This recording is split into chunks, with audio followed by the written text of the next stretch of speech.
Muchas gracias, presidente, por darnos este tiempo. Presidente, usted le concedió asilo a Julian Assange, pero el Reino Unido se niega a darle un salvoconducto para salir de Londres. ¿Cuál cree usted que es la salida para esta crisis? Que le otorgue el salvoconducto. Creo que la respuesta es obvia. O, en su defecto, retrotraernos un poco en el tiempo y hacer lo que se pudo hacer desde un inicio, que fue lo que pidió el señor Assange, fue lo que pidió el Estado ecuatoriano y nos hubiera evitado todos estos problemas, que es garantizar la no extradición a un tercer país del ciudadano Julian Assange si éste tiene que ir a Suecia a responder en esta investigación por supuestos delitos. Con lo cual todos estamos de acuerdo. Nunca se ha buscado que no responda ante la justicia sueca, ni el señor Assange y peor aún el Estado ecuatoriano, jamás lo hubiéramos tolerado. Lo que siempre se pidió es la garantía de no extradición a un tercer país. Garantía perfectamente factible por parte de Inglaterra y de Suecia, pero no la quisieron otorgar. Y si siguen rechazando la idea de otorgárselo, Julian Assange se quedará indefinitivamente en la embajada. Esto puede acabar mañana, si el Reino Unido otorga el salvoconducto, o puede durar meses y años si no puede salir el ciudadano Assange de la embajada del Ecuador en Londres. Usted va a llevar este asunto a la OEA y está hablando también de la Haya.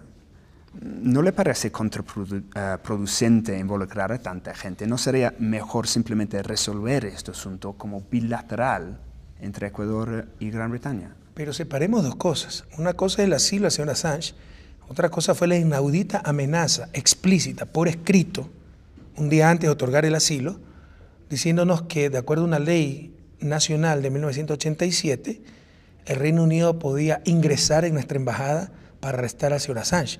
Es por esto que se ha reunido ALBA, UNASUR y se va a reunir la OEA, los cancilleres de la OEA, porque esto es algo sin precedentes. Crearía un antecedente nefasto para relaciones diplomáticas y sedes diplomáticas a nivel mundial, atentaría contra el Convenio de Viena, la Carta de Naciones Unidas, los principios civilizatorios de los últimos siglos de la humanidad. Es por esto que se ha reunido ALBA, UNASUR y OEA, no nos confundamos, porque esto es inadmisible. Y el Reino Unido no se ha retractado de esta amenaza.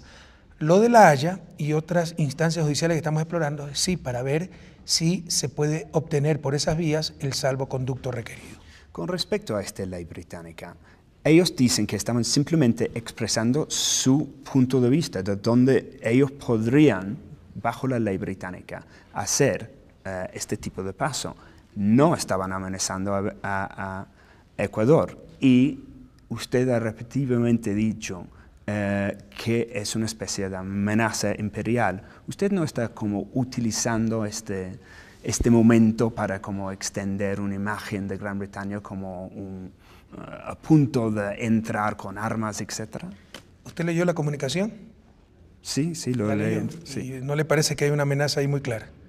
Por favor, nos dicen, podríamos ingresar nosotros, cuando nos dé la gana, a apresar al señor Assange por nuestra ley 87. Pero depende cómo después el párrafo siguiente, depende cómo se resuelva esta situación. Bueno, creo que sabemos leer un poquito, Bill. Y en todo caso, creo que ha sido una torpeza enorme de la diplomacia británica, pero ni siquiera esperamos una disculpa. Al menos que se retracten de esa torpeza, y todavía no lo han hecho.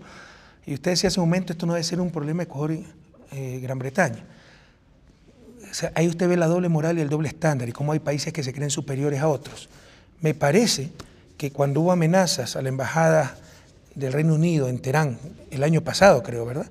Ahí intervino hasta el Consejo de Seguridad de Naciones Unidas. Cuando se invadió la embajada de Estados Unidos en la misma Teherán a finales de los años 70, ahí hubo 3 o 4 resoluciones del Consejo de Seguridad. O sea, cuando se trata de peligro para la embajada de ciertos países, así es un problema planetario, que tiene que intervenir hasta el Consejo de Seguridad de Naciones Unidas. Cuando se trata de embajada de un país como Ecuador, ahí sí es un problema bilateral. Yo creo que por lo menos ahí existe un doble estándar. Usted ha dicho que quiere una garantía que no le va a extraditar a Julian Assange, un tercer país, específicamente Estados Unidos. ¿Tiene usted alguna evidencia que están preparando cargos de espionaje contra él en Estados Unidos? Tenemos ciertas informaciones, pero que son difíciles de ser verificadas, incluso organismos independientes que tienen ciertos datos, Pero más allá de eso, en buena hora, pues si no hay nada, ¿cuál es el problema de dar la garantía? Mejor aún, me explico, ¿dónde está el problema? Pero de la misma forma, si no hay nada, ¿por qué necesitan ustedes esta garantía? Perfecto, entonces no gastemos tiempo discutiendo y den la garantía, pues, y nadie perdió nada. Porque Estados Unidos no se va a ofender, porque no ha preparado nada. ¿Y qué pierde Suecia e Inglaterra con aquello? Todos ganamos. Señor Assange llevó su caso a la Corte Suprema en Inglaterra y lo rechazaron su apelación. ¿Usted no confía en el sistema de justicia inglesa? No quiero juzgar el sistema de justicia inglés. Lo que sí, y con mucho respeto, quisiera resaltar que se pueden dar, primero, en cuanto a extradiciones, siempre los estados tienen un gran margen de discreción, se la puede otorgar o no. A tal punto que Pinochet no lo extraditaron, siendo pedido por España y siendo acusado de la muerte de decenas de ciudadanos europeos durante su dictadura. No lo extraditaron por motivos humanitarios. Entonces se puede evitar una extradición. En el caso de Julian Assange, estrictamente hablando, no se requiere la extradición para que sea interrogado. Ya hay antecedentes, perfectamente legal, hasta rutinario le diría, que se vaya a interrogar a la persona que se necesita al lugar donde reside. Nosotros hemos puesto a disposición la Embajada del Ecuador en Londres para que las autoridades suecas vayan a la embajada a interrogar al señor Assange y se resolvería el problema. ¿Por qué la insistencia entonces en extradición? No quiero juzgar el sistema de justicia británico, no lo conozco incluso, pero primero, el señor Assange puede ser interrogado, y eso no tiene que ver con el sistema de justicia británico, sino con el sueco, en la Embajada del Ecuador en Londres. Y segundo, se puede rechazar una extradición. Y tercero, si se otorga la extradición, se puede dar garantías, poner condiciones para que no se extradite ese ciudadano a un tercer país. ¿Usted entiende la posición de los británicos que dicen que estamos entre la espada y la pared? O sea, tenemos una obligación extraditarle y tenemos que arrestarle el momento que sale de esta embajada. Es que eso es lo que disputo. No necesariamente es una obligación. Hay un gran margen discrecional. Entonces, ¿por qué no estuvieron obligados a extraditar a Pinochet? ¿Me puede responder? Entonces, no es tan precisa esa información. Y en caso de extraditarlo a Inglaterra, sí puede poner condiciones de que no se lo extradite a un tercer país. Entonces, aquí sí ha habido, no es que no ha habido margen de acción, lo ha habido. No se les ha querido utilizar y esa es la pregunta que se hace el mundo. ¿Por qué se ha actuado con tanta inflexibilidad en este caso? Le insisto, se puede negar la extradición, se puede interrogar al señor Assange en la Embajada del Ecuador en Londres y si se lo extradita, se puede dar las garantías de que no será extraditado a un tercer país. Nada de esto se ha hecho. Usted dijo que las acusaciones de asalto sexual en contra del señor Assange ni estarían considerados delitos en América Latina. Sin embargo, sí son considerados delitos en Suecia. ¿Qué pasa con los derechos de estas dos mujeres para que su caso sea escuchado en una corte? Eso es irrelevante. Eso fue en respuesta a un periodista sueco. Él me preguntó mi opinión y por eso se la di. Pero eso no ha en absoluto influido en la decisión de asilo del señor Assange, que responde a otras consideraciones, que en verdad puede estar en riesgo su vida, que hay serias presunciones de persecución política y que no hubo la garantía de no ser extraditado a un tercer país en el caso de que hubiera ido a Suecia para responder ante estos supuestos delitos. Entonces, jamás ha sido la intención del señor Julian Assange y jamás el Estado ecuatoriano hubiera permitido esta intención, hubiera participado en esta intención, jamás ha sido la intención de no responder a la justicia sueca. La intención es que se garantice que no sea extraditado a un tercer país. Pero los derechos de estas dos mujeres, ¿usted está de acuerdo que es un tema sensible? Yo le ratifico que las acusaciones no son delitos en América Latina y en el 90% de los países del mundo. Pero que vaya a responder el señor Assange, que responda y que se esclarezcan las cosas, con la garantía de no ser extraditado a un tercer país. Eso es todo. Cambiando un poco el enfoque, Teleamazonas fue clausurado por 3 días en 2010. Varias radios cerradas, demandas multimillonarias contra diarios y periodistas individuales, periodistas siendo regularmente atacados e insultados en vivo por usted mismo. ¿Cómo podría definir qué es insulto para usted? Bueno, porque que la prensa nos diga ladrones, dictadores, corruptos todos los días, resulta que no es insulto. Pero si uno le dice mediocre, ofensa. persecución a periodistas, atentado a la libertad de expresión. ¿Acaso yo no tengo libertad de expresión? Usted infórmese un poquito más, Bill, para que no repita las mentiras de ciertos periodistas. Pues la pregunta realmente es cómo explica que ahora usted está siendo calificado como un defensor de libertad de expresión cuando hay evidente intimidación de los medios en su país. Evidente. Bueno, ese es un juicio de valor que no se lo acepto, porque no es verdad, es mentira. Porque yo también le puedo decir, oiga, ¿y cómo es posible? ¿Hay libertad de expresión en Gran Bretaña o no? ¿Hay libertad de expresión en el Reino Unido? Porque ahí veo que se están enjuiciando periodistas que hicieron pinchazos, acuérdense, el telefónico. ¿Cómo se llamaba el pasquín este dominical de Son? El News ni sé cuánto. Creo que fue cerrado, creo que desapareció. Imagínense, atentado a la libertad de expresión. Un muchacho de 17 años por enviar un Twitter refiriéndose al padre fallecido de un clavadista fue arrestado. Imagínense, atentado a la libertad de expresión. Entonces, esta es una nueva muestra de la doble moral y hasta de etnocentrismo, ¿no? Alemania, a finales del 2010, si la memoria no me falla, cerró una radio por propaganda nazi y metió presa a 23 personas. Atentado a la libertad de expresión. Pero aquí, si de acuerdo con la ley se enjuicia a un periódico que acusó al presidente de genocida y disparar a discreción contra un hospital lleno de civiles, es atentado a la libertad de expresión. ¿Qué pasa si un periódico le dice eso a la reina de Inglaterra? Aquí, si por no cumplir con la ley, por haberse dado las frecuencias radiales en forma deshonesta, con informe de Contraloría, se cierran radios musicales, ni siquiera políticas, algunas de ex colaboradores del gobierno, atentado a la libertad de expresión. Bueno, que demanden, pues, si es que no tenemos la razón. Están calladitos porque saben que han incumplido con la ley. Aquí lo que se está haciendo es cumplir la ley, que hay una ley no escrita, de que por su poder los medios de comunicación y los periodistas estaban por encima de la ley, y eso se acabó. Ahora la ley es para todos, y ahora que sí vivimos un verdadero Estado de Derecho y una verdadera democracia, atentado a la libertad de expresión. Los están engañando, Bill. BBC es un medio serio, yo lo admiro mucho. Venga, investigue, los están engañando. Todos los días las porquerías que publican, las mentiras. Pero si uno les dice mediocre, insulto a los periodistas, atentado a la libertad de expresión. Una doble moral terrible. ¿Cuál es la verdad? Que una de las dictaduras que ha vivido América Latina es la dictadura mediática. La prensa de América Latina ha sido terrible, abierta, cómplice de las dictaduras, con claros conflictos de intereses, han sido medios creados para defender emporios económicos. Y ahora que vienen gobiernos progresistas a tratar de lograr justicia, a tratar de eliminar la pobreza, somos blanco del ataque diario de esta gente. Y tendremos que soportarlo, siempre y cuando no incumplan la ley. Pero si incumplen la ley, se le aplicará la ley, porque la ley es para todos. Usted está aprovechando de este conflicto con Gran Bretaña en un momento muy sensible para unos fines domésticos, creando una especie de imagen de David contra Goliat. Bueno, seguramente nosotros planificamos todo, ¿no? Desde los Wikileaks filtrados hasta que Julian Assange vaya a nuestra embajada, hasta la torpe amenaza a la diplomacia de Gran Bretaña, hasta estas entrevistas, ¿no? Porque por si acaso he tenido que suspender gran parte de la agenda presidencial para lograr espacios para estas entrevistas sobre las cuales ustedes tanto insistieron, o yo he pedido las entrevistas. Entonces ahí tienen la respuesta, pues, mi querido Bill. La última pregunta.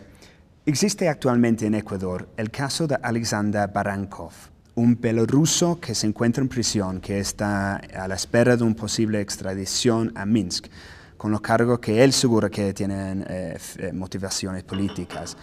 Regionalmente, él le concedió el estatus de refugiado aquí en Ecuador, pero fue arrestado pocos días antes de la visita oficial de Alexander Lukashenko. Su abogado dice que en Bielorrusia él podría enfrentar una pena de muerte o inclusive tortura. Dado que está otorgando auxilio al señor Assange, ¿qué va a hacer en este caso? Actuar con apego a la ley y a los principios que siempre nos han acompañado. El proceso de extradición en Ecuador tiene dos partes. Primero, lo resuelve la Corte Nacional, recomienda o no la extradición. Y después ratifica esa decisión o la rechaza el presidente de la República. Por eso le digo, en caso de extradición, normalmente los estados soberanos tienen un gran margen de acción. Como eso todavía está tratado por el sistema de justicia, no quisiera pronunciarme sobre un caso que está en manos de la justicia. Cuando salga de la Corte Nacional, pues tomaré la decisión que corresponda. No estoy tan seguro si fue arrestado antes Lukashenko, ahí hay muchos ya cuentos, ¿no? Por si acaso, el caso en la Corte Nacional lleva como 2 años, porque se dijo también que empezó el proceso apenas vino el presidente Lukashenko, entonces eso son mentiras. Es que no entiendo, ayúdeme a entender. Julian Assange está siendo perseguido porque difundió, él no es que robó la información, fue el soldado de Manning que obtuvo la información, se la pasó a Julian Assange y él la difundió. Y por eso es terrorista informático, por eso Estados Unidos, hay senadores que han dicho que se le va a aplicar la ley de terrorismo, ¿sí o no? Estoy en lo correcto. Bueno, pero esa información a su vez Julian Assange la pasó a ciertos medios internacionales, que ellos fueron los que la difundieron. ¿Por qué no se acusa a los medios? Sí, hay muchas matrices aquí. La respuesta, porque esos sí son poderosos. Todo es poder, mi querido amigo. Incluso a nivel internacional se agacha la cabeza ante el poder mediático. Aquí no la agachamos. Y ese es nuestro gran pecado. Mr. President, you granted asylum to Julian Assange, but the United Kingdom has refused to grant him safe passage to leave London. What do you think the way out of this current situation is, this current crisis? And if they don't grant safe passage to him, will he remain in the embassy indefinitely? So you're bringing this case in front of the Organization of American States, and you've spoken about The Hague. Do you not think it's counterproductive to involve so many people? Wouldn't it be better to just resolve this in bilateral relations with Great Britain? Mr. Assange took his case to the highest court in Britain. Mr. Assange took his case to the High Court in England, and it was rejected. Do you not? Sorry. Okay, de nuevo. Mr. Assange took his case to the High Court in England, and it was rejected. Do you not trust British justice? Do you not trust the British justice system? So you've said that the accusations of sexual assault against Mr. Assange wouldn't even be considered crimes here in Latin America, but of course they are considered crimes in Sweden. What about the rights of those 2 women to have their case heard in court? Okay. You've said that you need a requirement, a guarantee that Mr. Assange wouldn't be extradited to a third country, specifically the United States. Do you have any evidence that they are preparing some kind of spying charges, espionage charges against him in the United States? Teleamazonas was closed for 3 days in 2010. Various radio stations have been closed. There have been multi-million-pound cases against newspapers, against individual journalists attacked and insulted live on air by yourself. Well, the question really is, how do you explain that you're now being heralded as a defender of liberty, when there's such evidence of intimidation against the media in this country? Último dos. Are you making the most of this conflict with Britain for domestic political ends, for domestic political means, this whole image of David versus Goliath, for example? And the last one. There's currently a case in Ecuador of Alexander Barankov, a Belarusian who is in prison and is waiting possible extradition to Minsk on charges which he says are politically motivated. He was originally given refugee status here in Ecuador, but then was arrested just a few days before the official visit of Alexander Lukashenko. Now, his lawyer says that in Belarusia he could face torture and even the death penalty. Given that you've granted political diplomatic asylum to Mr. Assange, what are you going to do in this case? Un par de precisiones sin interés, ¿no? El caso de este bielorruso recién me enteré hace 2 semanas, ni siquiera lo hablamos con Lukashenko. Okay. Y lo de Teleamazonas no me olvidé de responderse. ¿Usted sabe por qué fue suspendida 3 días? Sí, por favor, dime. Por declarar. Había una exploración de gas en el Golfo, en una isla de pescadores. Estaba en medio de la isla, 15 kilómetros de la costa. declararon que el taladro iba a espantar la pesca en un pueblo de pescadores. Con eso incitaron a que los pescadores se tomen el taladro que estaba resguardado por marines. Gracias a Dios no dispararon, si no pudo haber una masacre. Y era la tercera ofensa. La otra era una noticia totalmente equivocada y otra de esta muerte de los toros que está prohibido en horas de los días. Así que nos demanden, pues si no tenemos razón. Lo que se hizo fue cumplir la ley. No hacen nada porque saben que son culpables, pero le llevan al mundo unas versiones terribles, ¿no? Lo incluiré en el informe. ¿Sí? Pero eso fue, o sea, dijeron, un taladro que estaba a 15 kilómetros de la costa, le dijeron a los pescadores que le iba a espantar la pesca. Se organizó la comunidad y se tomó el taladro. Pudo haber muerto, pudo haber una masacre.